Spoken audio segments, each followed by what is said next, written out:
Can you hear me over there, Doc? I can hear you great. Listen, look right now, Doc. You are a very busy man. A very busy. Look. We got to make sure I'm gonna look at the phone for you because we can't miss no calls, no texts. No. Listen, I know you go busy, ladies and gentlemen. I'm here with a very, very special guest. Someone I actually look up to. I'm not blowing no smoke up here. What did I tell you when I first saw you today? What was my question to you? You said, all right. He said, are you making any money? That's right. Because you're way too talented. Come on. To not be making any money, which I believe, and we can kind of dive into that because I know a lot of us growing up from where we grew up from, we don't think that we're worth it. But that's a whole nother conversation. Not worth it, but we don't think that we can go out and become millionaires, and like really legitly make a great living. Not a good living just to get by, but a great living. I got to tell you, we got to do it.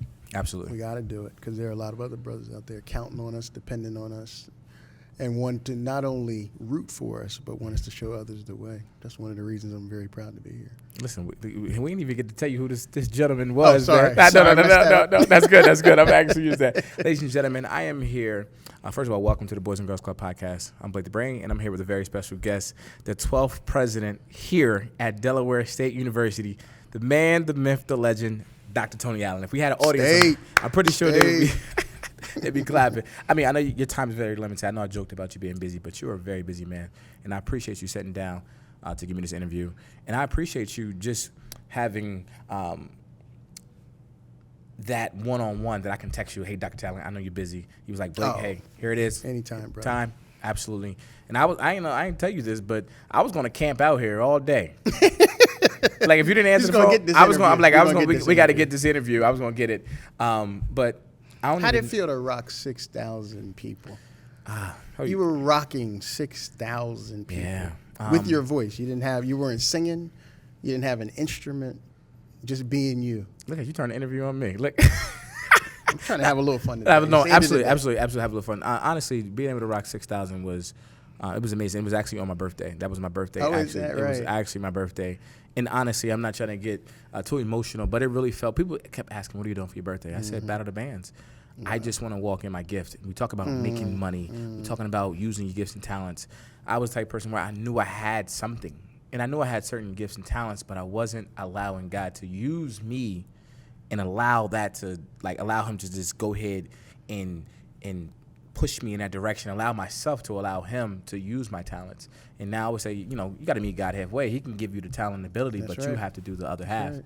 You know what I mean? So being able to rock the 6,000, it was amazing. That was the best birthday gift, honestly, that I could ask for. Man, it was so beautiful. It was dope. It was really dope. Beautiful. Delaware State showed up. You showed up. Dr. Tony Allen talking about the Battle of the Bands for HBCU week, which actually I can dive into the first question. Sure. I mean, actually, I'm gonna take it back a little bit. Is that okay? Okay. I'm gonna take it back. I forget the year. I was young kid, Norman Future Stars, playing basketball. Norman's Future Stars. Norman Future Stars. And that's when I could still play a little bit. Many hamburgers ago. Many hamburgers. I never seen you play, but I knew you had all that stuff and you were involved with youth and sports back then. I always knew you, but I didn't know you. I just knew he was someone important because everybody the Dr. Tony. It wasn't even doctor at the time, I don't think, right? It's Tony Allen. To go from there to where you are now, the 12th president, if you could sum it up really quickly, how has that journey been? Look, I didn't always talk about this, Blake, but I'm learning as I'm getting older. Mother, teenage mom, like a lot of us. Father, long-term drug addicted. My father addicted today. And man, my mother married, never finished the 11th grade. So I come by service real honestly, because I can tell you that my parents poured, my stepfather and mother poured into me in a way that they couldn't even see what was to come. They were just stepping out on faith. Mm-hmm. So regardless of where I've been, where I'm meeting really promising young black men through Norman's Future Stars or running the Urban League or even at Bank of America, I knew that my life couldn't just be about stuff. My mantra is do well and be well. Do well and be well. So I do think you got to get your paper, but I do also think that comes with a certain responsibility. So I feel like Delaware State is literally the best professional decision I've ever made. It came at, I'd say, a fair amount of risk given where I was at the moment. but it is all paid back in so many different ways. And most notably, talking about the Boys and Girls Club, is a guy, a brother named Jakai, who was a sophomore here at Delaware State when I met him, and told me openly that he was homeless. Mm-hmm. And when he said it, I said, brother, how long have you been homeless? He said, since I was a sophomore in high school. Mm-hmm. He was a Boys and Girls Club kid. And somebody told him that Tony Allen was working at Delaware State. He should meet me. Mm-hmm. That brother came in. Like I said, he had been homeless since he was a sophomore in high school. And I thought about all that grit it would take for a homeless 16-year-old to become a sophomore at Delaware State University and not tell a soul or ask a soul for help until that time. Mm-hmm. And I recognized I was where I was supposed to be. Jakai now is a Baltimore City public school teacher. Wow. That's what's beautiful, because once you get the information, you can take him in. I said, Jakai, you're working for me. You'll have a room. You'll have food in your belly. And when you get through this process, what's going to happen is you're going to have a new burden of responsibility, because you're going to be talking to kids who are literally going through the same things that you have experienced, and you found a way through it. So when I see you, brother, and I do mean this, when I see you out there rocking, and I know a little bit of your story, it makes me think two things. One, he has to make sure that he is getting his full worth, because if he does that, and when he does that, or while he's doing it, he is going to expose himself to somebody who looks just like him, but might be 10, 20 years younger, and is saying to himself, oh, that's another way to be, and be positive, and do good, and live in my passion. Mm-hmm. So what I love about us is you're going to always find me in a tie and hopefully a fly suit. Right. Hopefully a fly suit. Hopefully. Right. But you're going to be in a whole different kind of gear. But we are doing the same work. Absolutely. That's what gets me up every day. Listen, interview over. All right, we're done. That's all. That's all we need. You know, I mean, as you said, I mean, we can go so many different ways with this interview. That's why I know I'm had to come back. We're probably going to do this interview in front of, a big group. But we're talking about passion and giving back. How important was the Boys and Girls Club for you growing up and just being involved with it, even now and as an adult? I know you've been involved with the Boys and Girls Club for years in some capacity. How important is it to give to this organization for the kids and for the organization itself? I think it's critical. And I can tell you, when I was growing up, I wasn't as much a part of the clubs, the Boys and Girls Club. I was involved in another community center. But when I got early 20s, right out of college, I got very involved. Norman's Future Stars was one of those ways that became Dream Chasers. Dream Chasers stayed at Boys and Girls Club for 20 years. And I met young man after young man, right, that really wanted to go play basketball. That's what Norman's Future Stars and Dream Chasers are. We were saying, you're going to think it's a basketball program, but it's really an academic program. Right.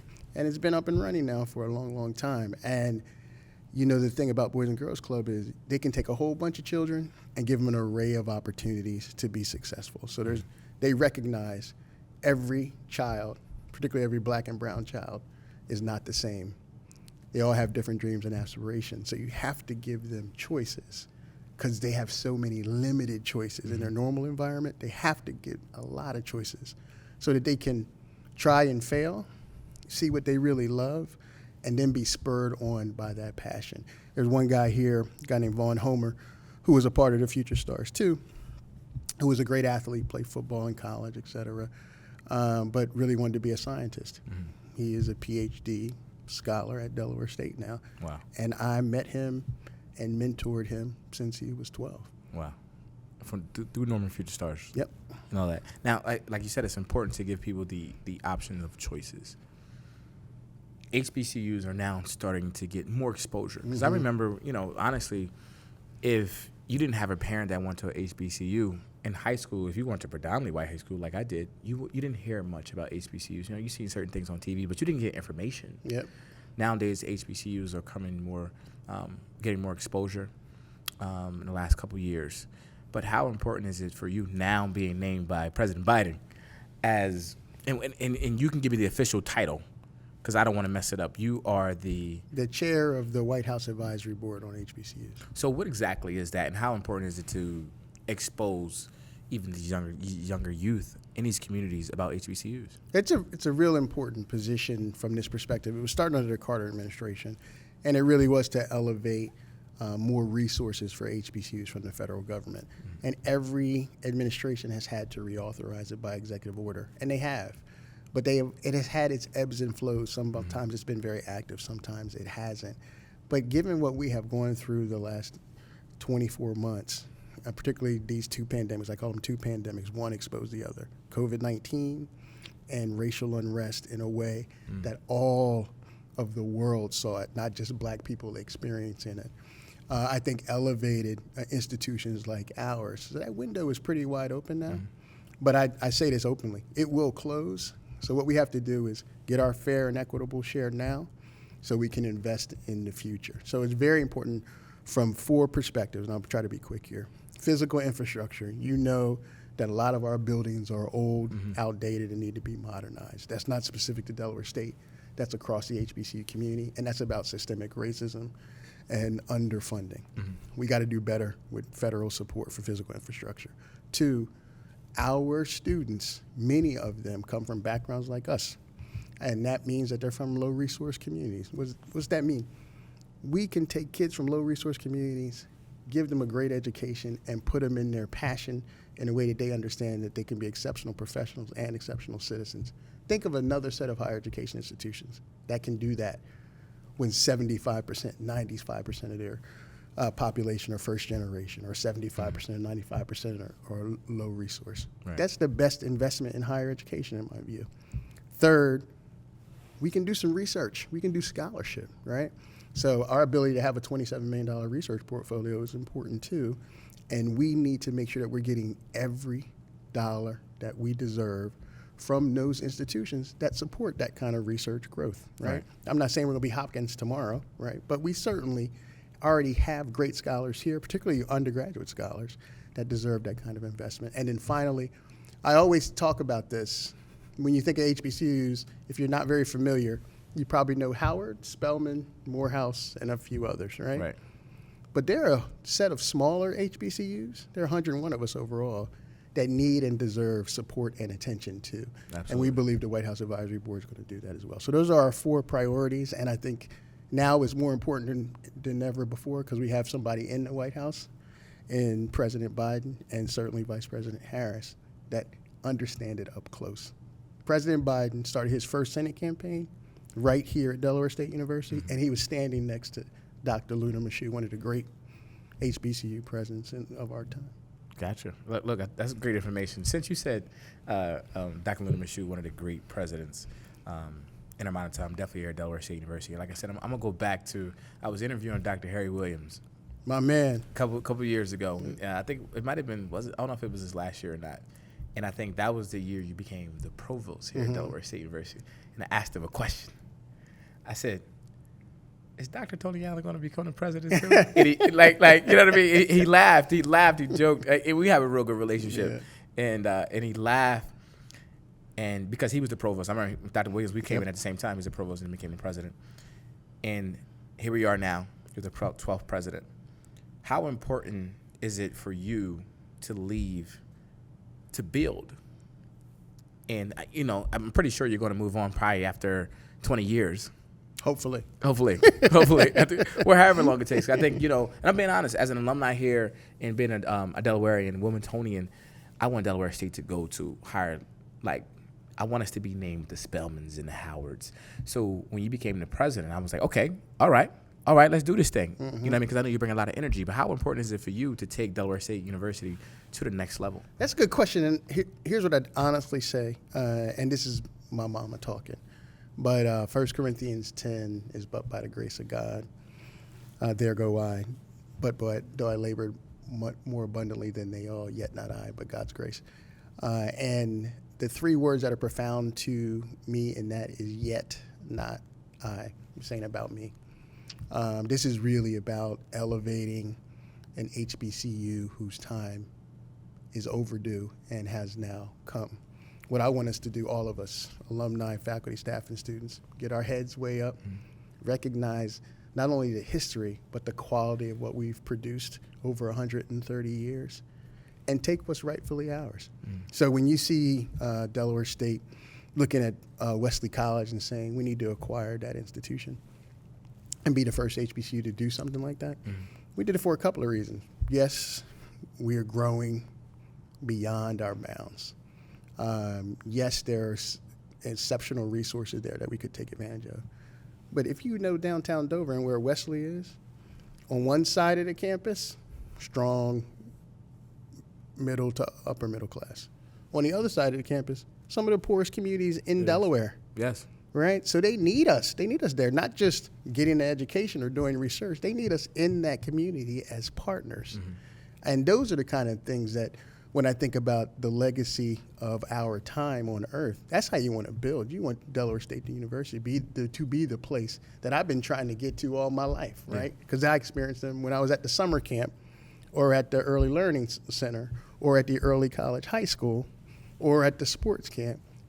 And they have something special just for me. You notice we were with middle schoolers in HBCU week last week.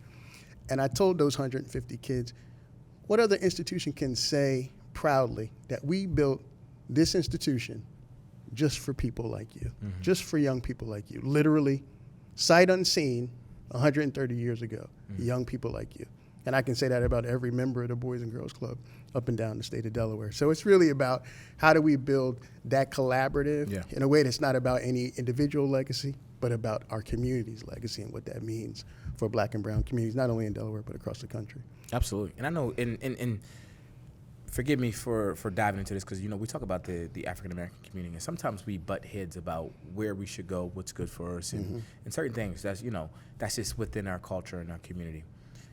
When we acquired Wesley University, what backlash did you get from some of the alumni and some people throughout the state, and how did you handle that? You know what I mean? Well, I didn't get a lot of backlash because Wesley had changed. It was it's 147 years old. Well, did you get any backlash? Well, I'll tell you this. We had, it was a predominantly white institution as it started for many, many years. Yeah. Right? But the last couple of decades, many of those students looked like our students. Absolutely. And that attracted me right away. In fact, Wesley was considered a minority-serving institution. It's a federal designation. They call them MSIs. What I got was Delaware State ain't going to do that. I announced that we were going to try to acquire them a year before we did it. Most people, they're not going to be able to pull it off. Right. And I literally, in my mind, I don't get too heady about this, but in my mind, I was like, watch us work. Right. I'm going to show you the talent that exists at this institution. When we put our mind to something, we can get something done. And I feel very proud that we got that done. I was there when I wasn't there to do the groundwork with that. Oh, y'all did all that stuff. That's above my pay grade. I still don't know how we did it. I got to tell people, that's not my lane. I'm an energy producer. I can talk to people and do my thing. Which I had the great opportunity to go ahead and be the host. That was great. When we had the signing here at Delaware State University.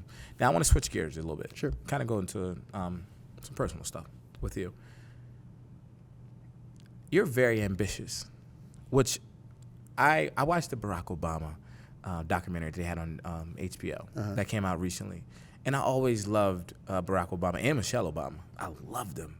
But I think I have a new admiration for Obama because I seen how ambitious he was.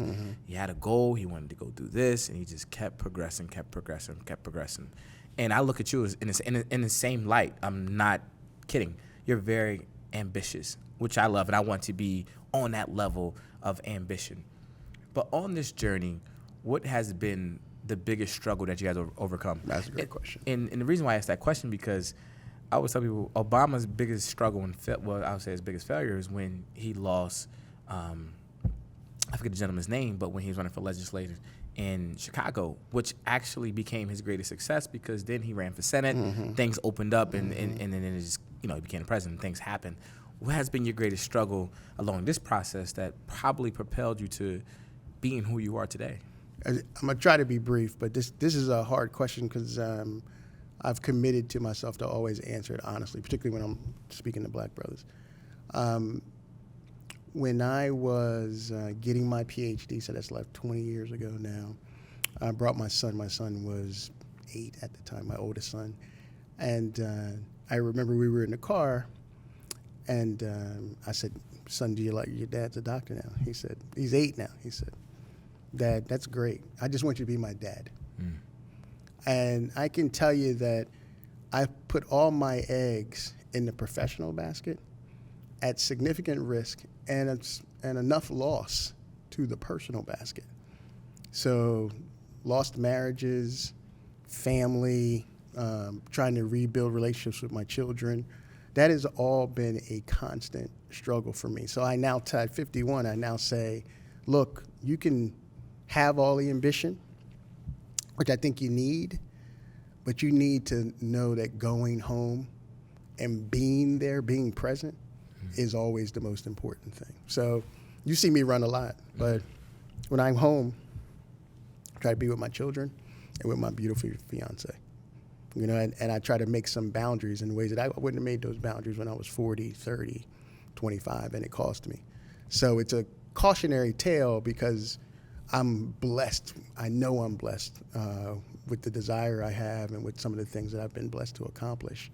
But I want to tell particularly brothers like you, always be careful to know what's important. At the end of the day, what's important or what you have brought forth or produced and who you produce that with. Absolutely. And I definitely understand that. Like you said, as a black man, I was having this conversation with a friend of mine about growing up where we grew up at, or the type of environments we grew up in. Just any black man, when you want to become something bigger than yourself, you have to sacrifice certain things. Like you said, you were very ambitious, but sometimes that got in the way of you being a father and doing certain things with the family. And we have those struggles, and no one teaches us how to handle that. Yeah. Like earlier on, you know what I mean? So, I mean, you just said something that I'm definitely taking in the heat. Like, okay, cool. I'm definitely taking notes because, you know, I want to be something great. I want to be ambitious to that level, but I know sometimes it comes at a cost. I think anything comes at a cost. And, you know, I got to tell you, Blake, what you have to be careful about is, because I was so ambitious, I was kind of like, look, either you're on this train or you're not on this train, right? And the people that loved me and cared for me were saying, look, I want to be on the train, right? But let's modulate what's happening here, right? Particularly if you say, you love me, which I was saying, right, to my children, to my wife, all those kinds of things. But saying it and really being able to say, look, we're doing all of this together is more than a notion. So you really have to be intentional about it. Doesn't mean I don't work late nights, do wild things with respect to my schedule. All that stuff still happens, but I have boundary setters now in a way that I just didn't have before. And some people will say, well, Tony, that's because you've acquired a reasonable amount of stuff now. It's because I lost so much that I want to be intentional about that and tell look, ambitious brothers like you don't have to do it that way. Right. So what way should you do it? I think, first of all, I think finding a partner, not only that you love, but understands your vision and ambition, and you do the same for her, is critical. Right? Not just that they're on your train, right, but you're on theirs too. Yeah, right? Yeah, absolutely. That is critical. Absolutely. That is critical. And if you're able to do that, you'll understand that sometimes you go into a certain place that may not fit your vision or alignment, and other times you're going to another place that might not fit hers. But every time you're doing it, you're going together. So that's the first thing. In my view anyway, find the right mate. The other piece is this is what I love about you. Always do the thing that's directly in front of you in a way that nobody else can replicate. I have had so many people, particularly when I was at Bank of America, come in my office, brothers and sisters usually, asking to be, Tony, I want you to be my mentor. And I ask them, well, what is the first thing you want to do? They're talking to me about the next job they want, as opposed to, are they doing the job that's in front of them in a way that can't be replicated? Right. You have to do that. Because if you do that, people will give you more stuff, and they will open more doors for you. And then I'd say the final thing, just as you think about it, is this notion of always giving back, even when it's hard. One of my friends used to tell me, in matters of the head, think with your heart. In matters of the heart, think with your head. Which for me means sometimes you're going to make some decisions that nobody understands. Bank of America was very good to me. It was not easy financially to leave Bank of America and come to Delaware State. But I knew it was time, and it has all worked out. It hasn't worked out in my time, but it has all worked out, and I couldn't be more proud or pleased to be where I am today. Listen to that. He said, listen, okay. He said, leaving Bank of America was hard financially, and you became a president of a university, that means you were killing it. Bank of America. You told me to give my money. Look. No, but it's just a move, right? It's just what you believe. Like, the other thing for us, because, most of us come from tough backgrounds. Mm-hmm. We don't have the same kind of opportunities. We can't see the same kind of examples as some of our counterparts, right? From our families, our fathers, our uncles, et cetera. So really, when somebody tells you sometimes you got to make a lateral move, or sometimes you got to take a pay cut to get to your real dream, we're like, no, it's not supposed to work that way. Yeah. But I'm telling you, if you do passion first, the money will come. That's what I've learned. If you stay with passion first, the money will come. I totally agree. I mean, I agree 1,000% from the perspective of passion. I think passion and purpose. I think you can find a way for your purpose to align with the passion. I think you just got to figure some things out, right? Yep. I think you just got to use the skills, because I think, my passion, I talk about failure is dope and all that stuff, and that became the purpose for me. I have a passion for hosting, entertaining, and it's when you get to a certain point where you really understand how, I always call it the puzzle of life. You know what I mean? When you first go to the store and you see a puzzle, you be like, okay, that's where I want my life to look like. Mm-hmm, mm-hmm. You look at it, and outside the puzzles, okay, cool, that's what I want. But what happens is you dump those pieces on the ground. And a lot of people get discouraged. Like, oh my gosh, how am I going to put this together? It's going to take me forever, et cetera, et cetera, et cetera. Fear. But how do you build any puzzle? You start from the outside. You build that foundation of who you are and a character. And I think as you start to build pieces and things become more visible, you start seeing this puzzle starting to form, which gives you more motivation, even though you got a ton of work to do. But now you see it starting to form, such as like when you see certain pieces. Like I got to the point where I see certain pieces now. I can see them, and the more you start to put that puzzle together, it's easier to find the pieces. Now, you talked about, like you said, sometimes you got to make a lateral move to go to the level of where you want to go to. And I was telling a friend of mine yesterday, I said, sometimes you got to take a couple steps back to get a running start to go make the leap. That's right. You know what I mean? So, you're just speaking to the kind. But remember, though, Blake, yep. remember what I said, replicate. No one that I know of, and I don't mean just in Delaware, in the country that I know of, can replicate what you do. Thank you, brother. I appreciate that. You see what I'm saying? Yes, sir. I mean, I can't adequately describe HBCU Week writ large. Shout out to A. Chris. But your role in it, unless they see it. You know what I mean? You have to see what is happening here. What that tells me is once you all figure out how to elevate it or something like it further, sky is the limit. They're not even going to see you coming. And when they see you coming, they're like, oh, we need to connect in a much different way, which means you're going to be operating in the same fashion you are today. Your ambition is not going to grow. You're just going to get your same ambition operated on a higher level. Then another door is going to open up. And then you're going to be same ambition operated on a higher level. And if you figure that out to your puzzle point, the sky, brother, I'm telling you. I agree. I'm telling you. And then there are going to be a ton of people trying to say, I'm trying to be like Blake. This guy.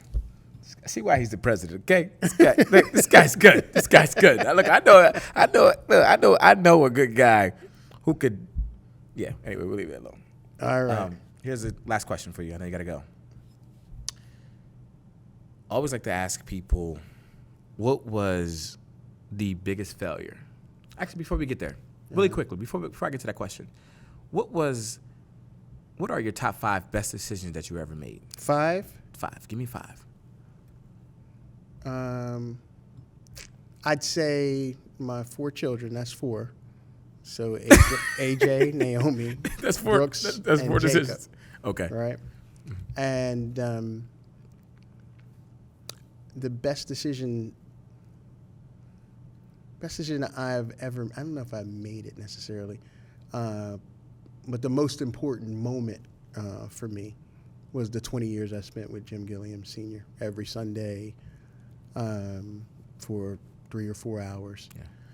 Really learning how to be a man when I was 25. So to have 20 years of that from somebody that's 50 years my senior, was my best friend, could call it like he saw it, pulled no punches, prepared me for every moment I'm living right now. So those 4 kids and those 20 years with Jim. I appreciate that. Now, here's the last question. Like I said, we talk about failures a lot. What has been the biggest failure that you had to overcome or still trying to overcome? I would say, and I feel like I'm in a really good place now, but I would say my relationships with women, personal relationships, I mean. So I've had a couple of failed marriages, and I'm not shy about talking about it, but it still feels like I look at it with deep regret still. And I'm hoping to get it right. I'm engaged, as you know, to my high school sweetheart now, who holds me accountable in such a different way that I very much appreciate. But that balance, again, I think is important because, sometimes people see me on social media with Tara and they say, you have a different countenance, a different look on your face, which I can't tell but know deep down that's real because of, one, the fact that I want to get it right, and I think our connection, meaning sometimes the train going this way, sometimes the train going that way, but we're on the same train together, is going to pay big dividends for us for the rest of our lives. There you go, man. Listen, Dr. Tony Allen, I know you got to go. I appreciate you coming on through and being very open and candid. Of course. And I know we got a lot forward to look forward to. We're going to take this thing to a new level. You ready? All right, brother. Appreciate you. All right, man. Dr. Tony Allen, I'm Blake the Brain, and this has been the Boys and Girls Club podcast. We'll see you next time. State.